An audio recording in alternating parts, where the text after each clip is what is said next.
Hey everyone, hope that you had a great week. And here we are, Chapter 6, the Criminal Procedure chapter. And had a few more questions this week than in the past, but I know we're up for some good discussion, and everybody's been very helpful, very gracious in their comments, and I appreciate that.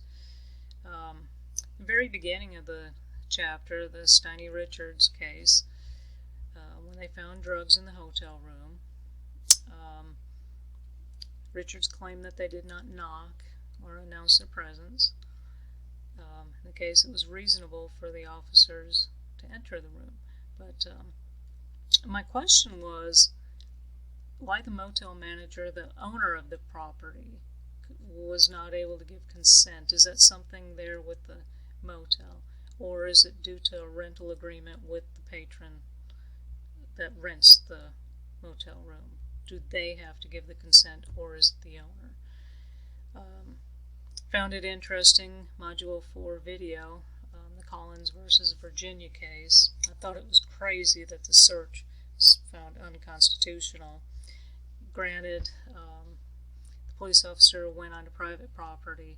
He lifted the cover of the motorcycle, found that it was the motorcycle they had been looking for. To me, it just looks like that would be okay, but apparently it was not. Going over a few things, the due process model, concerned with individual privacy, presumes people are innocent, and then the crime control model, it's concerned with reduction of crime and protections of public order.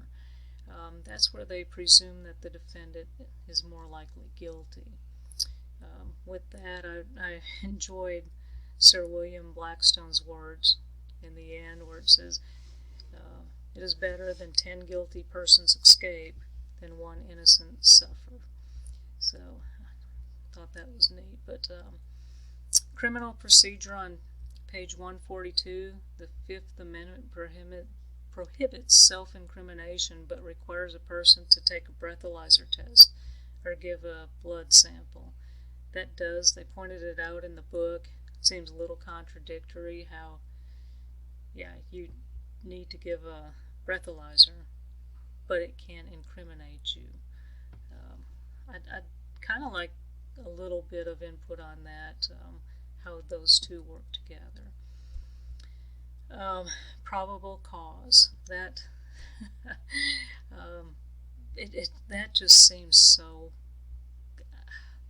strange to me, probable cause, and I do understand how the U.S. Supreme Court found, when they sum it up, that it was a fluid concept, and reading this just made me really appreciate our officers more.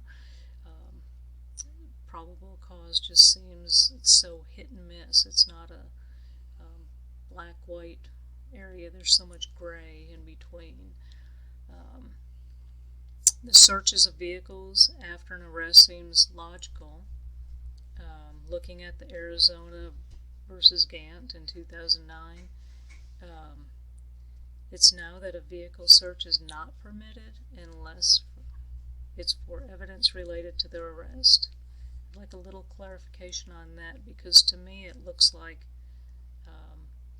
you can just say, well, I think that there's something in there. You're arrested on drugs. I think that there's something in the vehicle that pertains to that arrest for drugs. I think it's great they stockpile the car or put it into lockup until further evidence is needed, maybe.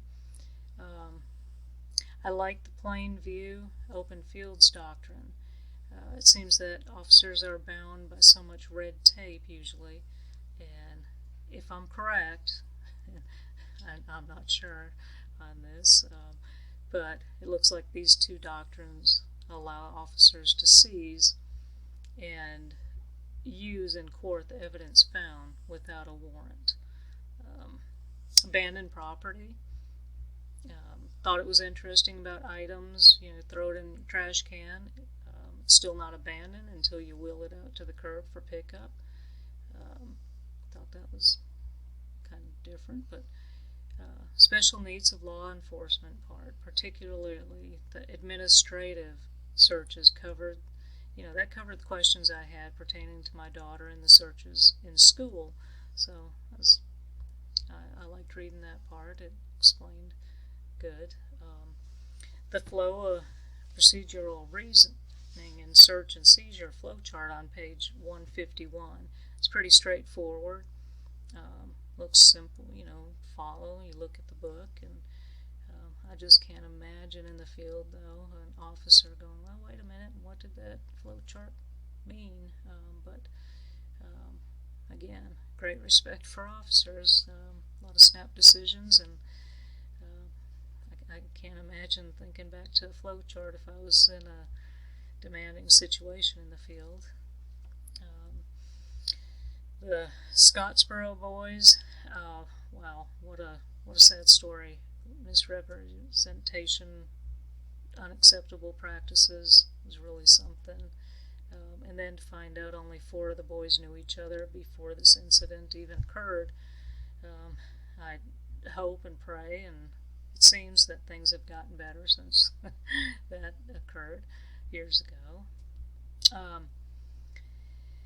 On page 155, the second paragraph under the extension and application of the Miranda warnings section, I was a little confused about this, and it says the failure of the police to inform a suspect that an attorney retained without his or her knowledge by a family member was attempting to reach him or her does not invalidate a confession obtained by the police because the suspect did not know he or she had a lawyer. That, just if I could get some clarification on that. It seems like did the officer know a lawyer was obtained, and then they get a confession, and it seems like a huge loophole, but again, maybe I'm not reading that right. And then the highlight section, I think the Miranda warning should still be given. There's such an influx of people from different countries and so forth coming in. They might not understand American policy and procedure. I know if I went to a different land, I might research a little bit, but I wouldn't be privy upon their customs, what they did. Also, the police stop you. As soon as I see blue lights, it becomes a stressful situation, anxiety. It can just cause you to forget, and a friendly reminder is appreciated. So I do like the Miranda rights. I think that's something should stay in effect. Exclusionary rules. I understand their protection rules, but I'd probably side with the opponents of the rules and think it absurd to throw out valid evidence because of the way it was obtained.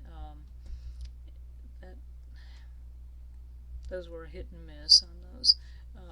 The fruit of the poisonous tree, the example given in the book about Tony being interrogated illegally, but then a proper search with a warrant found incriminating evidence. The evidence is also inadmissible. To me that's a huge loophole.